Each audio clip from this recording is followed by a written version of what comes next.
നമസ്കാരം. Morning prime time ആരംഭിക്കുന്നു. തെരഞ്ഞെടുപ്പ് ഒരുക്കങ്ങൾ ചർച്ച ചെയ്യാൻ കേരളത്തിന്റെ ചുമതലയുള്ള AICC general secretary Mukul Wasnik ഇന്ന് കേരളത്തിലെത്തും. തിരുവനന്തപുരത്ത് നടക്കുന്ന ജില്ലാ കോൺഗ്രസ് കമ്മിറ്റിയിൽ പങ്കെടുക്കുന്ന വാസ്നിക് നേതാക്കളുമായി പ്രത്യേക ചർച്ച നടത്തും. വരും ദിവസങ്ങളിൽ കോട്ടയം, ആലപ്പുഴ അടക്കമുള്ള ജില്ലകളിലെ മുതിർന്ന നേതാക്കളുമായി മുകുൾ വാസ്നിക് കൂടിക്കാഴ്ച നടത്തും.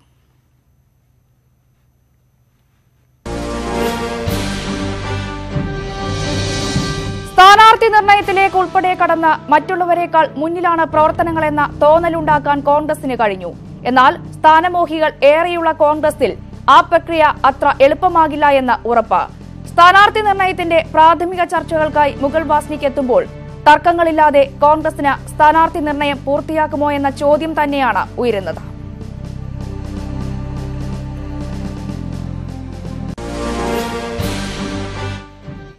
സംഘടനാ ചുമതലയുള്ള ദേശീയ ജനറൽ സെക്രട്ടറി ആയതോടെ കെ.സി. വേണുഗോപാൽ ദേശീയ നേതൃത്വത്തിൽ കൂടുതൽ കരുത്തനാവുന്നു. ഇത് കേരളത്തിലെ കോൺഗ്രസ് രാഷ്ട്രീയത്തിലെ നേതൃസമവാക്യങ്ങളിലും പ്രതിഫലിക്കും. കേരളത്തിൽ നിന്നുള്ള കോൺഗ്രസിന്റെ ഒന്നാം നമ്പർ നേതാവെന്ന നിലയിൽ കേരള വിഷയങ്ങളിൽ കെ.സിയുടെ വാക്കുകളാവും ഇനി നിർണായകമാവുക. പാർട്ടി പുനഃസംഘടന, സ്ഥാനാർത്ഥി നിർണയം തുടങ്ങി പാർട്ടി തലത്തിലെ സുപ്രധാന തീരുമാനങ്ങളെല്ലാം ഇനി കെ.സി. വേണുഗോപാലിന്റെ കയ്യൊപ്പുണ്ടാകും. കോൺഗ്രസ് അധ്യക്ഷൻ രാഹുൽ ഗാന്ധിയുടെ ഏറ്റവും വിശ്വസ്തനായ നേതാവായി കെ.സി. മാറുമ്പോൾ അതിന്റെ പ്രതിഫലനം കേരളത്തിലെ കോൺഗ്രസിലും ഉണ്ടാകും. ദൈനംദിന വിഷയങ്ങളിൽ നിന്ന് ഉപദേശക റോളിലേക്ക് എ.കെ. ആന്റണി പതിയെ പിൻവാങ്ങുന്ന സാഹചര്യത്തിൽ പ്രാധാന്യം പിന്നെയും കൂടും. ഉമ്മൻചാണ്ടിക്കും രമേശ് ചെന്നിത്തലയ്ക്കും കെ.പി.സി.സി. അധ്യക്ഷൻ മുല്ലപ്പള്ളി രാമചന്ദ്രനും മേലേക്കാണ് സംഘടനാ തലത്തിൽ കെ.സി. മാറുന്നത്. നിർണായക സ്ഥാനങ്ങളിലേക്കുള്ള തെരഞ്ഞെടുപ്പുകളിലും തർക്ക വിഷയങ്ങളിലും അഭിപ്രായം പ്രധാനമാകും.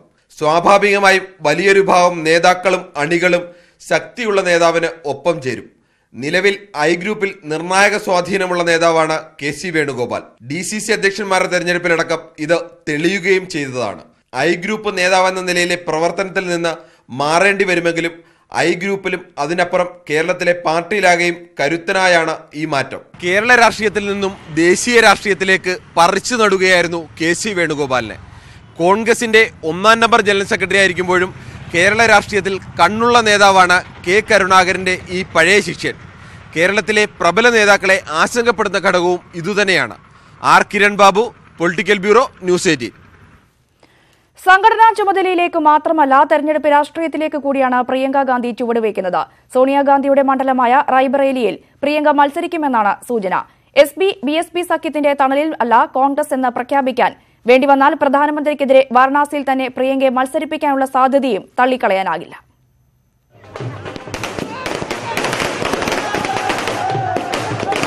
ബി.ജെ.പിയെ നേരിടാൻ കോൺഗ്രസ് ഈ രാഷ്ട്രീയം അരക്കിട്ടുറപ്പിക്കാനാണ് പാർട്ടി ശ്രമിക്കുന്നത്. പ്രിയങ്ക ഗാന്ധിയെ സംഘടനയുടെ ചുമതലയിലേക്ക് കൊണ്ടുവന്നതും പ്രധാനമന്ത്രിയുടെ മണ്ഡലം ഉൾപ്പെടുന്ന കിഴക്കൻ യു.പിയിൽ തന്നെ ചുമതല നൽകിയതും ഈ അരക്കിട്ടുറപ്പിക്കലിന്റെ ഭാഗമാണ്. കോൺഗ്രസ് പ്രവർത്തകർ കാത്തിരുന്ന വരവ് പാർട്ടിയെ തിരഞ്ഞെടുപ്പിൽ വിജയിപ്പിക്കാനുള്ള തന്ത്രങ്ങളും നടപടികളും സ്വീകരിക്കാൻ വേണ്ടി മാത്രമല്ല, മത്സരിച്ച് വിജയിക്കാൻ കൂടിയാണ്. അനാരോഗ്യത്തെ തുടർന്ന് തിരഞ്ഞെടുപ്പ് രാഷ്ട്രീയത്തിൽ നിന്നും വിട്ടുനിൽക്കാൻ ആലോചിക്കുന്ന സോണിയാഗാന്ധിയുടെ മണ്ഡലമായ റായ്ബറേലിയിൽ മത്സരിക്കാനാണ് സാധ്യത ഏറെ. എന്നാൽ പരീക്ഷണം അവിടം കൊണ്ടും നിൽക്കണമെന്നില്ല. പ്രധാനമന്ത്രിയെ തന്നെ പ്രിയങ്ക കന്നി അംഗത്തിൽ നേരിട്ടാൽ അതിശയിക്കേണ്ടതില്ല. പ്രിയങ്ക റായ്ബറേലിയിൽ മത്സരിച്ച് വിജയിക്കുന്നതിനേക്കാൾ കോൺഗ്രസിന് ഗുണം ചെയ്യുക മോദിക്കെതിരെ വാരണാസിയിൽ ഇറങ്ങുന്നതാകും. ബി.ജെ.പിയെയും നരേന്ദ്രമോദിയെയും നേരിടുന്നതിൽ കോൺഗ്രസ് ഒരു വിട്ടുവീഴ്ചയ്ക്കുമില്ലെന്ന സന്ദേശമാകും ആ ഏറ്റുമുട്ടൽ നൽകുക. ഉത്തർപ്രദേശിൽ പ്രിയങ്ക കോൺഗ്രസിനെ നയിക്കുന്നത് ത്രികോണ മത്സരത്തിലേക്കാകും കാര്യങ്ങൾ എത്തിക്കുക. പിന്നാക്ക ന്യൂനപക്ഷ വോട്ടുകളുടെ ഏകീകരണം ലക്ഷ്യമിട്ട് കൈകോർത്ത ബി.എസ്.പി, എസ്.പി സഖ്യത്തിനും ഇത് കനത്ത തിരിച്ചടിയാകും. പ്രിയങ്കയുടെ വരവിലൂടെ ദേശീയതലത്തിലും രാഷ്ട്രീയ പ്രഖ്യാപനം നടത്താൻ കോൺഗ്രസ് ശ്രമിക്കുന്നുണ്ട്. തിരഞ്ഞെടുപ്പിന് മുൻപായാലും ശേഷമായാലും പ്രാദേശിക പാർട്ടികളുടെയോ സഖ്യകക്ഷികളുടെ സമ്മർദ്ദത്തിന് വഴങ്ങില്ലെന്നതാണ് ആ രാഷ്ട്രീയ പ്രഖ്യാപനം. कहीं भी हम बैकफुट पे नहीं खेलेंगे और हम राजनीति जनता के लिए करते हैं, विकास के लिए करते हैं और जहां भी हमें अपॉर्चुनिटी मिलेगी हम फ्रंट फुट पे खेलेंगे. ടി.ജെ. ശ്രീലാൽ, ന്യൂസ് 18.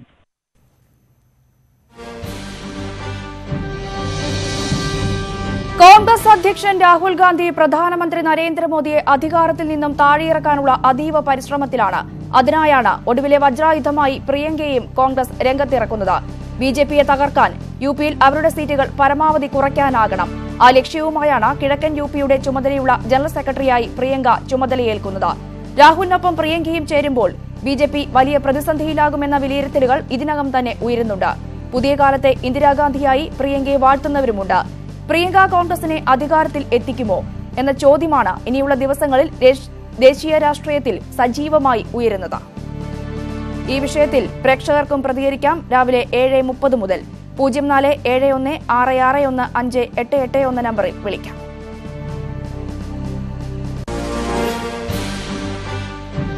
ലോക്സഭാ തെരഞ്ഞെടുപ്പ് ഒരുക്കങ്ങൾ ചർച്ച ചെയ്യാനായി ബിജെപി കോർ കമ്മിറ്റി യോഗം ഇന്ന് തൃശൂരിൽ ചേരും. മുതിർന്ന നേതാക്കളെ തന്നെ രംഗത്തിറക്കി പരമാവധി സീറ്റുകൾ നേടുകയാണ് പാർട്ടി ലക്ഷ്യം. ശബരിമല വിഷയത്തിൽ സെക്രട്ടേറിയറ്റിന് മുന്നിൽ നടത്തിയ സമരത്തെക്കുറിച്ചും യോഗം ചർച്ച ചെയ്യും. ബിഡിജെസുമായുള്ള സീറ്റ് വിഭജനവും ചർച്ചയിലുണ്ട്. യുവമോർച്ച സംസ്ഥാന സമ്മേളനം ഉദ്ഘാടനം ചെയ്യാൻ എത്തുന്ന പ്രധാനമന്ത്രിയെ സ്വീകരിക്കാനുള്ള ഒരുക്കങ്ങളും യോഗത്തിൽ വിലയിരുത്തും. ഗവർണറുടെ നയപ്രഖ്യാപന പ്രസംഗത്തോടെ നിയമസഭയുടെ ബജറ്റ് സമ്മേളനത്തിന് നാളെ തുടക്കം. 31-നാണ് ബജറ്റ്. ബജറ്റ് സമ്മേളനത്തെ ചൂടുപിടിപ്പിക്കാൻ രാഷ്ട്രീയ വിഷയങ്ങളും ഏറെയാണ്. പ്രളയത്തിനു ശേഷമുള്ള സർക്കാരിന്റെ ആദ്യ നയപ്രഖ്യാപനവും ബജറ്റും നയപ്രഖ്യാപനത്തിലും തോമസ് ഐസക്കിന്റെ 10ാമത് ബജറ്റിലും കേരള പുനർനിർമ്മാണം തന്നെയാകും നിറഞ്ഞു നിൽക്കുക. കേന്ദ്ര ബജറ്റിന് ഒരു ദിവസം മുമ്പെയാണ് ഇത്തവണ സംസ്ഥാന ബജറ്റ്. സമ്പൂർണ്ണ ബജറ്റ് അവതരിപ്പിക്കാനാണ് ആദ്യം തീരുമാനിച്ചതെങ്കിലും വോട്ട് ഓൺ അക്കൗണ്ട് മതിയെന്നാണ് ഇപ്പോഴത്തെ ധാരണ. വോട്ട് ഓൺ അക്കൗണ്ട് പാസാക്കി ഫെബ്രുവരി 7-ന് സഭ പിരിയും. പിന്നാലെ കേരള രാഷ്ട്രീയം തെരഞ്ഞെടുപ്പ് ചൂടിലേക്ക് മാറും. ലോക്സഭാ തെരഞ്ഞെടുപ്പിന് മുമ്പ് സഭാതലത്തിൽ സർക്കാരിന്റെ ഭരണനേട്ടങ്ങൾ ഉയർത്തിക്കാട്ടാൻ ഭരണപക്ഷത്തിനും വിമർശിക്കാൻ പ്രതിപക്ഷത്തിനും കിട്ടുന്ന അവസാന അവസരം കൂടിയാണിത്. ഇത് പരമാവധി പ്രയോജനപ്പെടുത്താൻ ഇരുപക്ഷങ്ങളും ശ്രമിക്കുമെന്നുറപ്പ്. ശബരിമല സ്ത്രീ പ്രവേശനത്തിന് ശേഷമുള്ള ആദ്യ സഭാ സമ്മേളനം എന്ന പ്രത്യേകത കൂടി 14ാം കേരള നിയമസഭയുടെ 14ാം സമ്മേളനത്തിനുണ്ട്. സർക്കാരിനെതിരെ പ്രതിപക്ഷത്തിന്റെ പ്രധാന ആയുധവും സ്ത്രീ പ്രവേശനം തന്നെയാകും. സർക്കാർ ഗൂഢാലോചനയുടെ ഭാഗമാണ് സ്ത്രീ പ്രവേശനം എന്ന ആരോപണം പ്രതിപക്ഷം ശക്തമായി തന്നെ ഉന്നയിക്കും. പ്രളയ പുനർനിർമ്മാണ പ്രവർത്തനങ്ങളിലെ വീഴ്ചയും പ്രതിപക്ഷം ഉയർത്തിക്കാട്ടും. വനിതാ മതിലിന്റെ വിജയവും നവോത്ഥാന പ്രവർത്തനങ്ങളുടെ തുടർച്ചയും സർക്കാരിന് ആത്മവിശ്വാസം നൽകും. ന്യൂസ് 18 തിരുവനന്തപുരം. പ്രളയാനന്തര ബജറ്റ് അവതരിപ്പിക്കാൻ ഒരുങ്ങുന്ന മന്ത്രി തോമസ് ഐസക്കിന് വെല്ലുവിളിയായി കഴിഞ്ഞ ബജറ്റിലെ പ്രഖ്യാപനങ്ങൾ. നികുതി വരവ് കുത്തനെ ഇടിഞ്ഞതിനൊപ്പം പ്രഖ്യാപിച്ച പദ്ധതികളിൽ ഏറെയും തുടങ്ങാൻ കഴിഞ്ഞില്ല. കഴിഞ്ഞ ബജറ്റിൽ നികുതി വർദ്ധിപ്പിച്ചും പുതിയ വഴികൾ തുറന്നും അധിക വരുമാനമായി കണക്കാക്കിയത് 970 കോടി രൂപ. നികുതി വരുമാനമായി ലഭിക്കുമെന്ന് പ്രഖ്യാപിച്ചത് 58,000 കോടി രൂപ. ഈ 2 ലക്ഷ്യവും പാളി.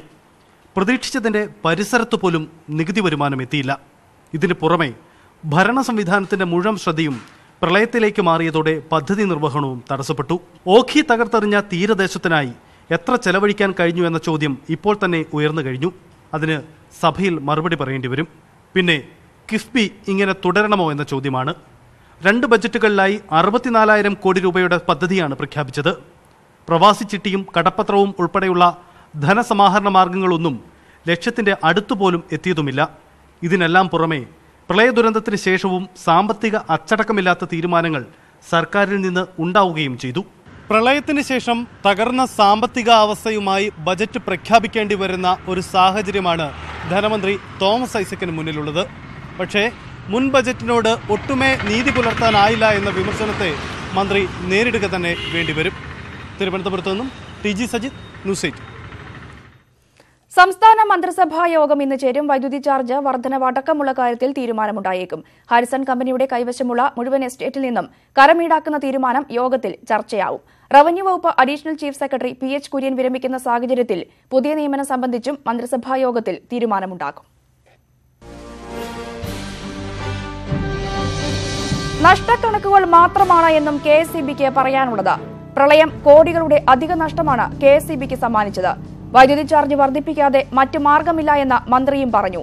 പൊതുതെരഞ്ഞെടുപ്പ് വരാനിരിക്കെ ഇത്തരത്തിലൊരു ചാർജ് വർധനയ്ക്ക് സർക്കാർ തയ്യാറാകുമോ എന്നതും കണ്ടറിയേണ്ടിയിരിക്കുന്നു. ഇന്നത്തെ മന്ത്രിസഭാ യോഗത്തിൽ ഇക്കാര്യത്തിൽ തീരുമാനമുണ്ടാകും. വൈദ്യുതി ചാർജ് വർദ്ധിപ്പിക്കുമോ എന്ന ചോദ്യം ഇന്നത്തെ ദിവസം ഉത്തരം നൽകേണ്ട പ്രധാന ചോദ്യമായി മാറും.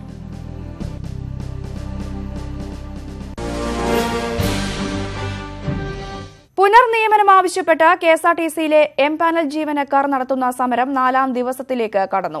നിയമസഭയ്ക്ക് മുന്നിലേക്ക് സമരം വ്യാപിപ്പിക്കാനാണ് എംപാനലുകാരുടെ തീരുമാനം. കൂടുതൽ രാഷ്ട്രീയ നേതാക്കൾ സമരത്തിന് ഐക്യദാർഢ്യം പ്രഖ്യാപിച്ച് ഇന്നെത്തും. ഇന്നലെ സെക്രട്ടേറിയറ്റിന് മുന്നിൽ നടന്ന സമരക്കാരുടെ ശയന പ്രദക്ഷിണത്തിൽ സ്ത്രീകളടക്കം നിരവധി പേർ പങ്കെടുത്തിരുന്നു. വല്ലാർപാടം കണ്ടെയ്നർ റോഡിൽ ഇന്ന് മുതൽ ടോൾ. കാർ, ജീപ്പ്, വാൻ വാഹനങ്ങൾക്ക് ഒരു വശത്തേക്ക് മാത്രം 45 രൂപ ഈടാക്കും. അടിസ്ഥാന സൌകര്യങ്ങൾ നൽകാതെ ടോൾ പിരിവ് നടത്തുന്നതിൽ പ്രതിഷേധിക്കാനാണ് നാട്ടുകാരുടെ തീരുമാനം. കാറ്, ജീപ്പ്, വാൻ എന്നിവയ്ക്ക് ഒരു വശത്തേക്ക് 45 രൂപയും ഇരുവശത്തേക്കുമായി 70 രൂപയുമാണ് ടോൾ. ലൈറ്റ് കൊമേഴ്ഷ്യൽ വാഹനങ്ങൾക്ക് 75 രൂപയും ഇരുവശത്തേക്കുമായി 115 രൂപയും. ബസ്, ട്രക്ക് എന്നിവയ്ക്ക് ഇരുവശത്തേക്കുമായി 240 രൂപ നൽകണം. എറണാകുളം ജില്ലയിൽ രജിസ്റ്റർ ചെയ്ത വാഹനങ്ങൾക്ക് ഇളവുണ്ട്. ടോൾ പിരിവിനുള്ള ഒരുക്കം പൂർത്തിയായി. प्राइवेट व्हीकल के लिए 20 किलोमीटर अंदर रहने वाला को उसका आरसी और एड्रेस प्रूफ दिया तो उसको 255 का पास मिल जाता. വഴിവിളക്കുൾപ്പെടെയുള്ള അടിസ്ഥാന സൗകര്യം പോലുമില്ലാത്ത കണ്ടെയ്നർ റോഡിൽ ടോൾ പിരിക്കുന്നതിനോട് യാത്രക്കാർക്ക് എതിർപ്പാണ്. എന്തൊരു ആക്സിഡന്റ് ഇവിടെ ഉണ്ടാകണത് രാത്രി ലൈറ്റ് ഇല്ലാത്തതുകൊണ്ട്. ഇവര് ഏത് ഗറഫിലാണ് ഈ ടോൾ പിരിക്കാൻ വേണ്ടി പോണത് ചോദിക്കാൻ പറയാൻ ഇവിടെ ആരും ഇല്ലേ? ഇൻഷുറൻസ് ഈ വണ്ടിക്കൊക്കെ 18,000 രൂപയാണ് ഇൻഷുറൻസ് വരുന്നത് ഒരു വർഷത്തേക്ക്. റോഡ് ടാക്സ് 5 വർഷത്തേക്ക് മേടിച്ചിട്ടുണ്ട്. ഇതെല്ലാം കൊടുത്തിട്ട് നമ്മൾ വീണ്ടും ടോളുകൾ കൊടുക്കണമെന്ന് പറയുന്നത് നടക്കുന്ന കേസല്ല. കാരണം ഈ മുട്ടിന് ടോളുകളാണ്. കണ്ടെയ്നർ റോഡിനോട് ചേർന്നുള്ള സർവീസ് റോഡിന്റെ പണിയും പൂർത്തിയായിട്ടില്ല. ഞങ്ങൾക്ക് ഞങ്ങളുടെ അടിസ്ഥാന ആവശ്യമായ റോഡാണ്. ആ റോഡ് ചെയ്യാതെ പൂർത്തീകരിക്കാതെ ഈ ടോളിനോട് ഞങ്ങൾ ഒരു കാരണവശാലും യോജിക്കില്ല. മുൻകാലത്തെ കളക്ടറുമായി ചർച്ച നടത്തിയതിൽ പ്രദേശവാസികളെ ടോളിൽ നിന്ന് ഒഴിവാക്കാമെന്ന് പറഞ്ഞിരിക്കുന്നത് ആ ഒരു നിയമങ്ങൾ ഒന്നും പാലിക്കാതെയാണ് ഇപ്പോൾ ഈ ടോൾ തുടങ്ങുന്നത്. 2 വർഷം മുൻപ് കണ്ടെയ്നർ റോഡിൽ ടോൾ തീരുമാനിച്ചിരുന്നുവെങ്കിലും പ്രതിഷേധത്തെ തുടർന്ന് മാറ്റിയിരുന്നു. സർവീസ് റോഡിന്റെ പണി പൂർത്തിയാകാതെ ടോൾ തുടങ്ങിയതിനോട് കടുത്ത പ്രതിഷേധമാണ് നാട്ടുകാർക്കുള്ളത്. പ്രതിഷേധ പരിപാടികളുമായി മുന്നോട്ടിറങ്ങാൻ തന്നെയാണ് നാട്ടുകാരുടെയും സമരസമിതിയുടെയും തീരുമാനം. കൊച്ചിയിൽ നിന്ന് ക്യാമറാമാൻ ശ്രീജിത് സിക്കൊപ്പം വിനീത വിജി, ന്യൂസ് 18. ഹീര ഗ്രൂപ്പ് പലിശരഹിത നിക്ഷേപ പദ്ധതിയിൽ ബാങ്ക് വഴിയല്ലാതെ നേരിട്ടും പണം സ്വീകരിച്ചതിന് തെളിവുകൾ. കോഴിക്കോട് ഓഫീസ് തുടങ്ങുന്നതിന് മുൻപാണ് ഇടപാടുകാരിൽ നിന്നും നേരിട്ട് പണം സ്വീകരിച്ചത്. നിക്ഷേപകരുടെ പരാതിയിൽ ഹീര ഗ്രൂപ്പ് ഉടമ നൌഹീര ഷെയ്ഖിനെതിരെ മുംബൈ സാമ്പത്തിക കുറ്റാന്വേഷണ വിഭാഗം കുറ്റപത്രം സമർപ്പിച്ചു. ഹീര ഗ്രൂപ്പ് കോഴിക്കോട് ഓഫീസ് തുടങ്ങുന്നതിന് മുൻപ് തന്നെ മലബാർ മേഖലയിൽ പണപ്പെരുവ് തുടങ്ങിയിരുന്നുവെന്നാണ് ഇപ്പോൾ പുറത്തുവരുന്ന വിവരം. 2013 ജനുവരിയിലാണ് കോഴിക്കോട് MK റോഡിൽ ഹീര ഗോൾഡ് എക്സിം ലിമിറ്റഡ് എന്ന പേരിൽ ഓഫീസ് തുറക്കുന്നത്. ബാങ്കുകളിൽ നിക്ഷേപിക്കുന്നതിന് പകരം നേരിട്ട് പണം സ്വീകരിക്കുകയായിരുന്നു. ഇവർക്കൊക്കെയും പർച്ചേസ് രസീത് നൽകി. പിന്നീട് തുറന്ന ബാങ്ക് അക്കൗണ്ട് നിക്ഷേപകരുടെ പരാതിയിൽ മരവിപ്പിക്കുമ്പോൾ അക്കൗണ്ടിൽ കോടികൾ ഉണ്ടായിരുന്നു. മുഴുവൻ സമ്പാദ്യവും ഹീര ഗ്രൂപ്പിൽ നിക്ഷേപിച്ചവരാണ് പലരും. ഗോൾഡൊക്കെ വിറ്റിട്ടാണ് ഞാൻ ഇതിലേക്ക് പൈസ ഇട്ടത്. ഈ പൈസ നമുക്ക് മാസം ക്യാഷ് പോവില്ല, വരുമാനം ഉണ്ടാവുന്നില്ല, ഇതിലാണ് ഇട്ടത്. നോക്കുമ്പോൾ ഇങ്ങനെ സിറ്റുവേഷൻ. 1 ലക്ഷത്തിന് ഒരു 10-30,000 റുപ്യോളം കിട്ടിയിട്ടുണ്ടാവും. പിന്നീട് മുടക്കിയ പൈസക്ക് 2,000 റുപ്യ കിട്ടുള്ളൂ. അത് ഇൻഷുറൻസ് ക്ലെയിമായ പൈസയാണ് അതിൽ കൊണ്ടുപോയി മുടക്കിയുള്ളത് ഫുള്ള്. തട്ടിപ്പ് കേസിൽ ഹീര ഗ്രൂപ്പ് ഉടമ നൌഹീരക്കെതിരെ മുംബൈ സാമ്പത്തിക കുറ്റാന്വേഷണ വിഭാഗം കുറ്റപത്രം സമർപ്പിച്ചു. 250 പേരിൽ നിന്നായി 18 കോടിയുടെ നിക്ഷേപ തട്ടിപ്പ് നടത്തിയ കേസിലാണ് കുറ്റപത്രം. പ്രദീപ് നാരായണൻ, ന്യൂസ് 18, കോഴിക്കോട്. പുതിയ CBI ഡയറക്ടറെ തെരഞ്ഞെടുക്കാൻ പ്രധാനമന്ത്രി അധ്യക്ഷനായ സെലക്ഷൻ കമ്മിറ്റി ഇന്ന് യോഗം ചേരും. മധ്യപ്രദേശ് കേഡറിലെ വനിതാ IPS ഉദ്യോഗസ്ഥ റീന മിത്രയും NIA ഡയറക്ടർ ജനറൽ YC മോഡിയും ഉൾപ്പെടെ 12 പേരുടെ ചുരുക്കപ്പട്ടിക കേന്ദ്ര ആഭ്യന്തര മന്ത്രാലയം തയ്യാറാക്കിയിട്ടുണ്ട്. ഇടക്കാല ഡയറക്ടറായി നാഗേശ്വർ റാവുവിനെ നിയമിച്ചതിനെതിരായ ഹർജി സുപ്രീംകോടതി ഇന്ന് പരിഗണിക്കും. അലോക് വർമ്മയെ കേന്ദ്ര സർക്കാർ CBI ഡയറക്ടർ സ്ഥാനത്തു നിന്നും നീക്കിയതിനെ ചൊല്ലിയുള്ള രാഷ്ട്രീയ വിവാദങ്ങൾ തുടരുന്നതിനിടെയാണ് പുതിയ ഡയറക്ടറെ തിരഞ്ഞെടുക്കാനുള്ള യോഗം. പ്രധാനമന്ത്രിയുടെ അധ്യക്ഷതയിൽ ചേരുന്ന സെലക്ട് കമ്മിറ്റി യോഗത്തിൽ സുപ്രീം കോടതി ചീഫ് ജസ്റ്റിസ് രഞ്ജൻ ഗൊഗോയ്, കോൺഗ്രസ് കക്ഷി നേതാവ് മല്ലികാർജ്ജുൻ ഖാർഗെ എന്നിവർ പങ്കെടുക്കും. 12 ഉദ്യോഗസ്ഥരുടെ ചുരുക്കപ്പട്ടികയിൽ നിന്നാണ് ഡയറക്ടറെ തെരഞ്ഞെടുക്കുക. ഗുജറാത്ത് മുഖ്യമന്ത്രിയായിരുന്നപ്പോൾ മുതൽ നരേന്ദ്രമോദിയുമായി അടുപ്പമുള്ള ഗുജറാത്ത് DGP ശിവാനന്ദ് ജാ, ദേശീയ അന്വേഷണ agency director general YC Modi എന്നിവർ പട്ടികയിൽ ഉള്ളതായാണ് സൂചന. അടുപ്പക്കാരെ തെരഞ്ഞെടുത്തെന്ന ആരോപണത്തിന് ഇട നൽകാതിരിക്കാൻ സർക്കാർ ഇവരെ ഒഴിവാക്കുമോ എന്നാണ് അറിയേണ്ടത്. മധ്യപ്രദേശ് കേഡർ ഉദ്യോഗസ്ഥനായ റീന മിത്രയെ തെരഞ്ഞെടുത്താൽ CBI ഡയറക്ടർ പദവിയിലെത്തുന്ന ആദ്യ വനിതയാകും ഇവർ. നേരത്തെ തയ്യാറാക്കിയ 17 അംഗ പട്ടികയിൽ കേരള DGP ലോക്നാഥ് ബെഹ്റയുടെ പേരുണ്ടായിരുന്നു. അതിനിടെ നാഗേശ്വര റാവുവിനെ ഇടക്കാല ഡയറക്ടറായി നിയമിച്ചതിനെ ചോദ്യം ചെയ്ത് കോമൺ കോസ് നൽകിയ ഹർജിയാണ് ജസ്റ്റിസ് AK സിക്രി അധ്യക്ഷനായ ബെഞ്ച് ഇന്ന് പരിഗണിക്കുക. സെലക്ഷൻ കമ്മിറ്റി യോഗത്തിൽ പങ്കെടുക്കുന്നതിനാൽ ഹർജി പരിഗണിക്കുന്ന ബെഞ്ചിൽ നിന്നും ചീഫ് ജസ്റ്റിസ് നേരത്തെ പിന്മാറിയിരുന്നു. ന്യൂസ് 18, ഡൽഹി.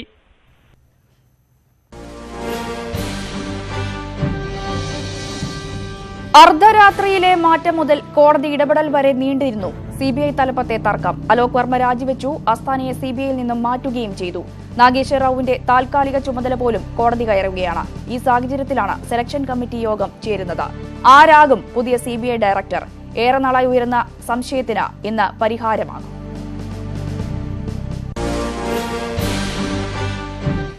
ജസ്റ്റിസുമാരായ രാജേന്ദ്ര മേനോൻ, പ്രദീപ് നന്ദ്രജോഗ് എന്നിവരെ സുപ്രീംകോടതി ജഡ്ജിമാരായി ഉയർത്താനുള്ള കൊളീജിയം തീരുമാനം പരസ്യപ്പെടുത്താത്തതിൽ നിരാശയുണ്ടെന്ന് വിരമിച്ച സുപ്രീംകോടതി ജഡ്ജി justice Madan P Lokur.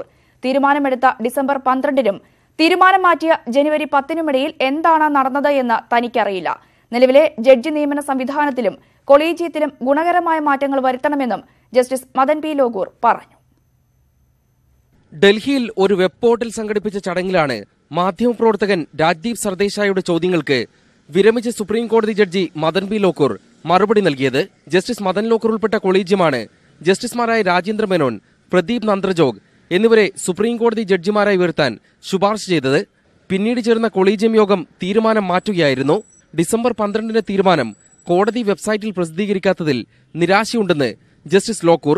I am telling you that I am disappointed. Yes, I am disappointed that it was not uploaded. Yes. So really, when you talk about transparency in appointments, you know, the memorandum of procedure itself is silent. Collegium നൽകുന്ന ശുപാർശയിൽ സർക്കാർ വേഗത്തിൽ തീരുമാനമെടുക്കാൻ വ്യവസ്ഥ കൊണ്ടുവരണം. Judicial സംവിധാനത്തിൽ സുതാര്യത ഉണ്ടാക്കാൻ 4 ജഡ്ജിമാരുടെ വാർത്താസമ്മേളനം സഹായിച്ചതായി അതിൽ പങ്കെടുത്ത ജസ്റ്റിസ് ലോകൂർ പറഞ്ഞു. രാഷ്ട്രീയ നാടകങ്ങളിൽ നിന്ന് ജുഡീഷ്യറി മാറി നിൽക്കണം. പ്രധാനമന്ത്രി സുപ്രീം കോടതി സന്ദർശിച്ചതിൽ തെറ്റില്ല. വിരമിച്ച ശേഷം ജഡ്ജിമാർ സർക്കാർ നൽകുന്ന ഏത് പദവിയും ഏറ്റെടുക്കുന്നത് ശരിയല്ല. ചിലപ്പോഴൊക്കെ ജുഡീഷ്യറി അമിതമായ ഇടപെടൽ നടത്തിയിട്ടുണ്ടെന്നും അദ്ദേഹം അഭിപ്രായപ്പെട്ടു. ന്യൂസ് 18 ഡൽഹി. വെനസ്വേലയിൽ രാഷ്ട്രീയ പ്രതിസന്ധി രൂക്ഷം. പ്രസിഡന്റ് നിക്കോളാസ് മഡുറോയ്ക്കെതിരായ പ്രക്ഷോഭത്തെ പിന്തുണച്ച് അമേരിക്ക രംഗത്തെത്തി. പുതിയ പ്രസിഡന്റായി സ്വയം പ്രഖ്യാപനം നടത്തിയ പ്രതിപക്ഷ നേതാവ് ജുവാൻ ഗുഡായോയെ ഡൊണാൾഡ് ട്രംപ് പിന്തുണയറിയിച്ചു. പിന്നാലെ മഡുറോയ്ക്കൊപ്പമാണ് എന്ന് സൈന്യം വ്യക്തമാക്കി.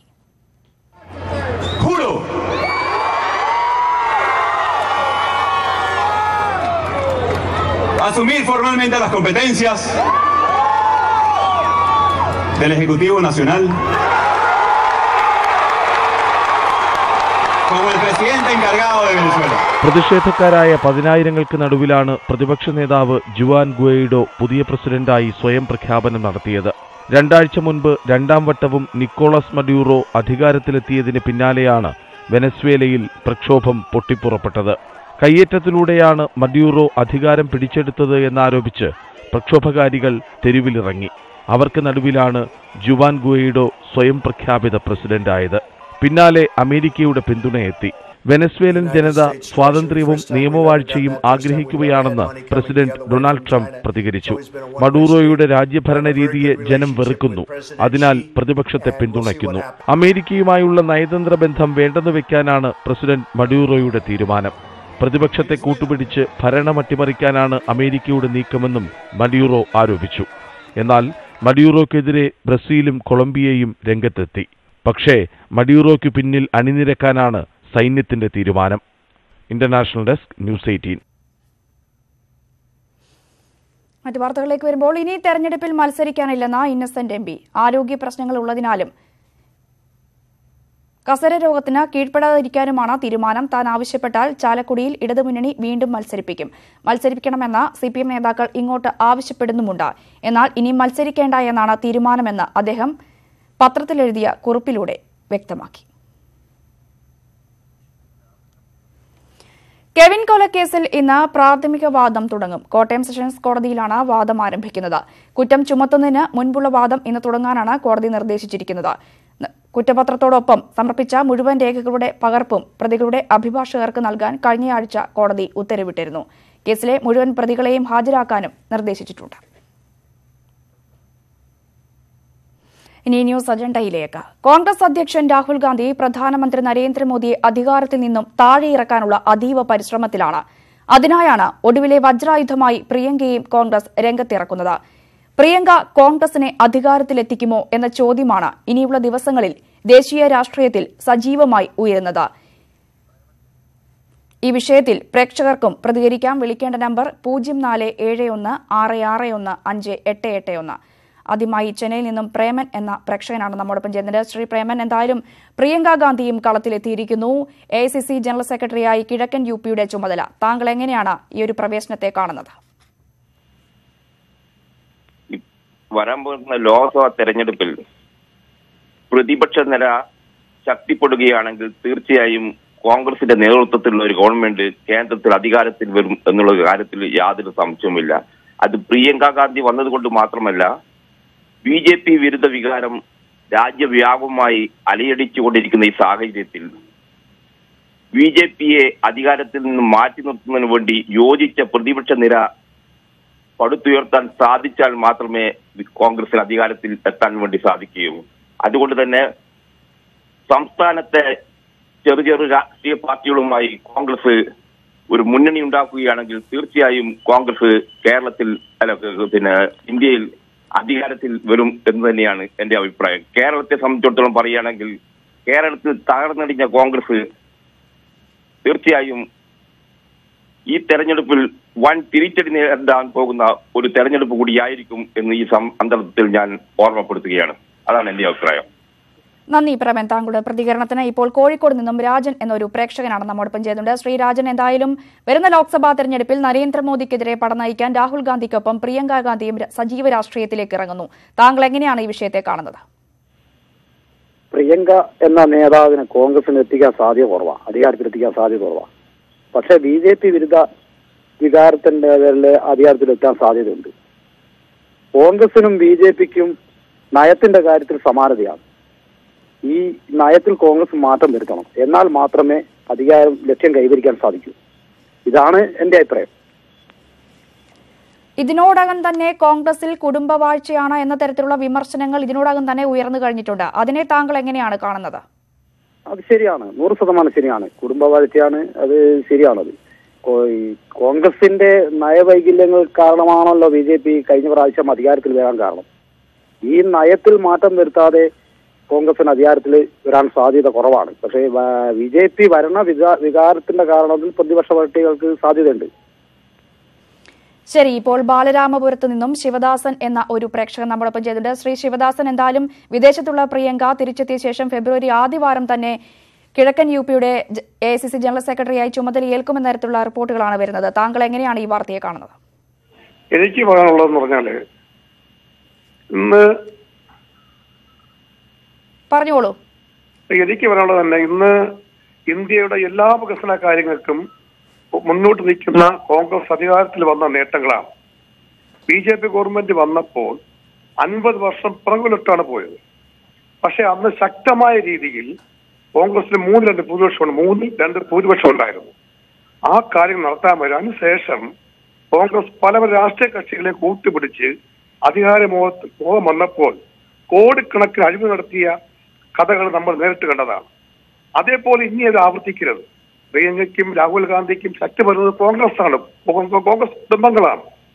ശക്തരായ കോൺഗ്രസിനെ കൊണ്ട് മാത്രമേ ഇന്ത്യ സംരക്ഷിക്കാൻ പറ്റൂ. പക്ഷേ ഇത്രയും നല്ലൊരു പ്രധാനമന്ത്രിയായ മോദിയെ തോൽപ്പിക്കണമെങ്കിൽ ഇനി വരുന്ന എല്ലാ MPമാരും ഏത് രാഷ്ട്രീയ പാർട്ടികളായിരുന്നാലും ഇന്ത്യക്ക് വേണ്ടി മനസാക്ഷിയോടുകൂടി ഒരുമിച്ച് നിന്നുകൊണ്ട് ചേർത്താൽ മാത്രമേ പ്രധാനപ്പെട്ട മോദി എന്ന വ്യക്തി നമുക്ക് പരാജയപ്പെട്ട അദ്ദേഹം ശ്രദ്ധിക്കുകയുള്ളൂ.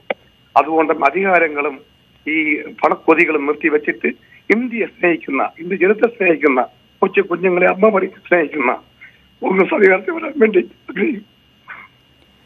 വളരെയധികം നന്ദി ശ്രീ ശിവദാസൻ, താങ്കളുടെ പ്രതികരണത്തിന്. ഇപ്പോൾ കണ്ണൂരിൽ നിന്നും ഹാഷിം എന്നൊരു പ്രേക്ഷകനാണ് നമ്മോടൊപ്പം ചേരുന്നത്. എന്തായാലും ഹാഷിം, ലോക്സഭാ തെരഞ്ഞെടുപ്പ് മുൻനിർത്തി കോൺഗ്രസിൽ വലിയൊരു അഴിച്ചുപണിയാണ് നടന്നിരിക്കുന്നത്.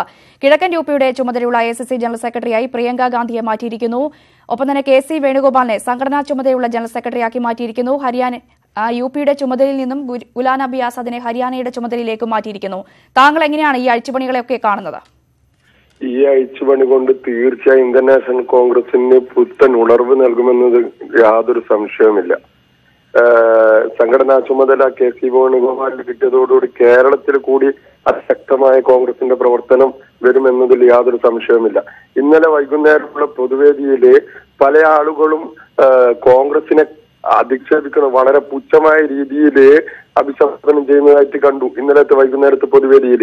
ഇവരൊക്കെ മനസ്സിലാക്കേണ്ട ഒരു കാര്യം എന്ന് പറഞ്ഞു കഴിഞ്ഞാല് ഇന്ത്യൻ നാഷണൽ കോൺഗ്രസിന് വേണ്ടി ഇന്ത്യൻ നാഷണൽ കോൺഗ്രസിന്റെ നേതാക്കന്മാരല്ലാതെ ഈ രാജ്യത്തിന് വേണ്ടി, ഈ ജനാധിപത്യത്തിനും മതേതരത്വത്തിനും വേണ്ടി ഒരു തുള്ളി ചോരയും രക്തവും ജീവനും ബലിയർപ്പിച്ച ഏത് നേതാക്കന്മാർ ഏത് പ്രസ്ഥാനത്തിലാണ് ഉള്ളത്? ഇന്ത്യൻ നാഷണൽ കോൺഗ്രസിനെ പുച്ഛിച്ചു തള്ളുന്ന ഈ ഇവരൊക്കെ വിഡ്ഢികൾ എന്നല്ലാതെ എന്താ പറയാനുള്ളത്? ഇന്ത്യൻ നാഷണൽ കോൺഗ്രസിന്റെ മഹത്വം ഈ രാജ്യത്ത് ഇവിടെ എപ്പോഴും പുലർന്നിട്ടുണ്ട്. ആ ഇന്ത്യൻ നാഷണൽ കോൺഗ്രസിന്റെ മഹത്വം കൊണ്ട് മാത്രമാണ് ഇന്ത്യ ഇന്ന് ഈ തരത്തിലേക്ക് ഉയർന്നിട്ടുള്ളത്. ശരി, ഇപ്പോൾ ആലപ്പുഴയിൽ നിന്നും ഷാജഹാൻ എന്നൊരു പ്രേക്ഷകനാണ് നമ്മോടൊപ്പം ചേരുന്നത്. ശ്രീ ഷാജഹാൻ, എന്തായാലും സംഘടനാ ചുമതലയിലേക്ക് മാത്രമല്ല തെരഞ്ഞെടുപ്പ് രാഷ്ട്രീയത്തിലേക്ക് കൂടിയാണ് പ്രിയങ്ക ഗാന്ധി ചുവടുവെച്ചിരിക്കുന്നത്. സോണിയാഗാന്ധിയുടെ മണ്ഡലമായ റായ്ബറേലിയിൽ നിന്ന് ഇത്തവണ മത്സരിക്കും എന്ന തരത്തിലുള്ള റിപ്പോർട്ടുകളും പുറത്തു വരുന്നുണ്ട്. താങ്കളുടെ നിലപാട് എങ്ങനെയാണ്? താങ്കളുടെ അഭിപ്രായം എങ്ങനെയാണ്?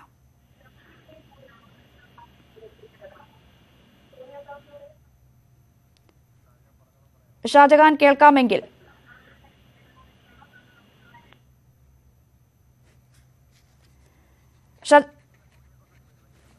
ഇപ്പോൾ കുര്യാക്കോസ് എന്നൊരു പ്രേക്ഷകനാണ് നമ്മോടൊപ്പം ചെയ്യുന്നത്. ശ്രീ കുര്യാക്കോസ്, താങ്കളുടെ അഭിപ്രായം എങ്ങനെയാണ്?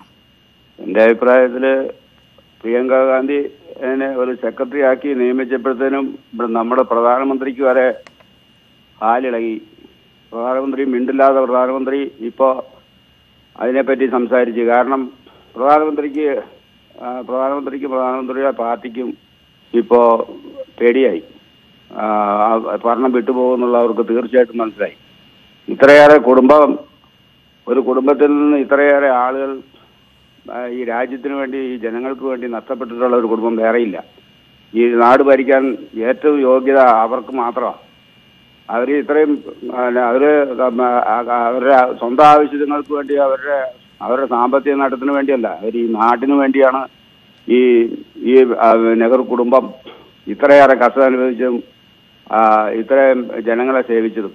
അപ്പോൾ അർഹതപ്പെട്ടവരവരാണ് എന്നുള്ളത് കൃത്യമായിട്ടും എതിർകക്ഷികൾക്ക് അറിയാം. അതുകൊണ്ടാണ് അവർ ഇപ്പൊ ഇത്ര പേടിച്ച് അരണ്ടിരിക്കുന്നത്. ഇപ്പോൾ ഈരാറ്റുപേട്ടയിൽ നിന്നും ഹാഷിം എന്നൊരു പ്രേക്ഷകനാണ് നമ്മോടൊപ്പം ചെയ്യുന്നുണ്ട്. ഹാഷിമിന്റെ അഭിപ്രായം എങ്ങനെയാണ്? പ്രിയങ്ക ഗാന്ധിക്ക് കോൺഗ്രസിനെ അധികാരത്തിലെത്തിക്കാൻ കഴിയുമോ? താങ്കൾ എങ്ങനെയാണ് ഈ വിഷയങ്ങളെ കാണുന്നത്?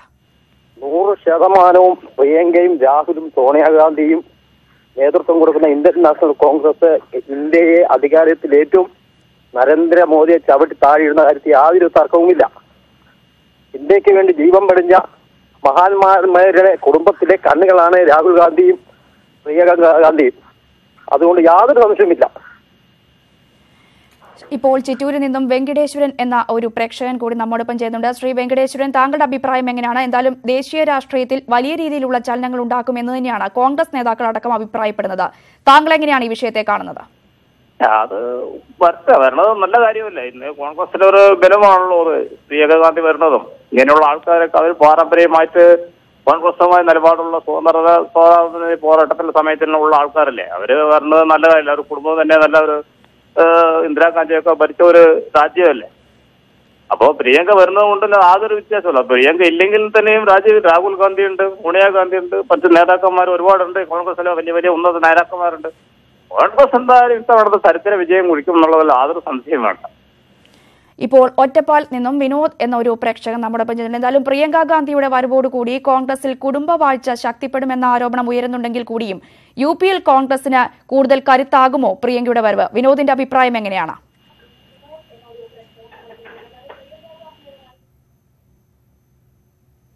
വിനോദ്, കേൾക്കാമെങ്കിൽ.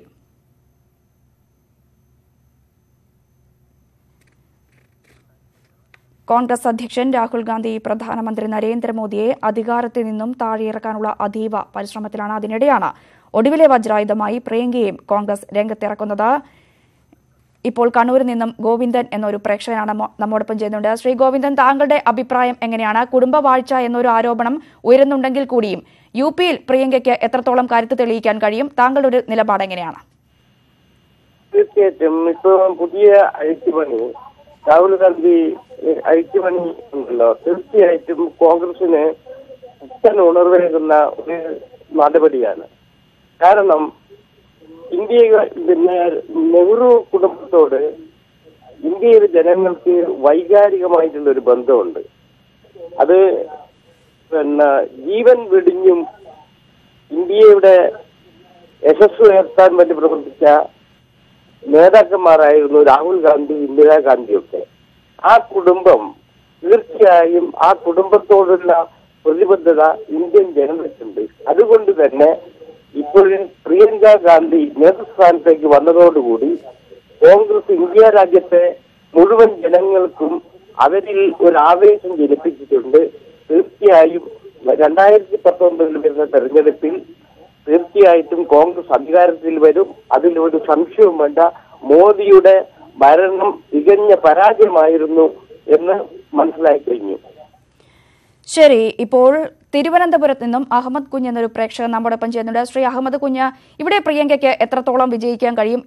കിഴക്കൻ യു പിയുടെ ചുമതലയാണ് നൽകിയിരിക്കുന്നത്. മഹാസഖ്യത്തെയും BJPയെയും വീഴ്ത്തി കോൺഗ്രസിന് എത്രത്തോളം ഇവിടെ വിജയിക്കാൻ കഴിയും? താങ്കളുടെ ഒരു നിലപാട് എങ്ങനെയാണ്? അഭിപ്രായം എങ്ങനെയാണ്?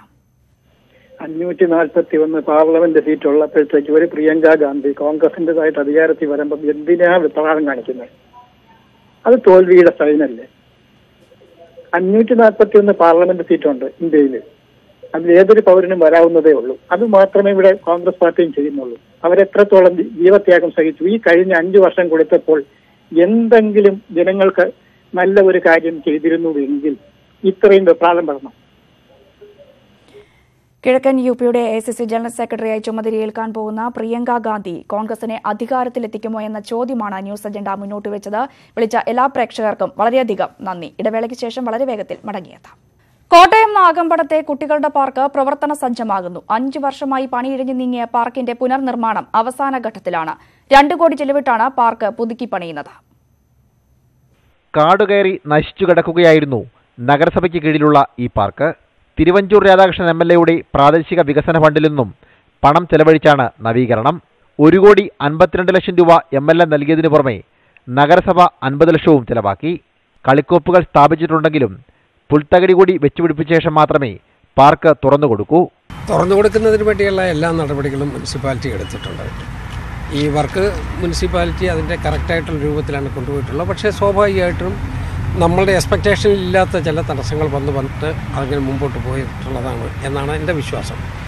ഏതായാലും കഴിയുന്നത്ര വേഗം തുറന്നു കൊടുക്കുന്നതിന് വേണ്ടിയുള്ള അവസാനത്തെ ഒരു വിലയിരുത്തലിനാണ് ഞങ്ങളെല്ലാവരും കൂടി ഇവിടെ വന്നത്. അതിൽ ചില റെക്ടിഫിക്കേഷൻസും കൂടെ വേണം എന്നുള്ളത് കണ്ടു. കാരണം ഇവിടെ ഈ പുല്ല് വെക്കണം, ബാക്കിയുള്ള ചില നടപടികൾ വെക്കണം. ഇങ്ങനെ എല്ലാം മൈനറായിട്ടുള്ള ഒരു കൺസ്ട്രക്ഷൻ്റെ ലാസ്റ്റ് സ്റ്റേജിലോട്ട് പോകുമ്പോൾ ഉണ്ടാകുന്ന ചെറിയ ചെറിയ അമെൻമെൻറ്റ്സ് ഉണ്ട്.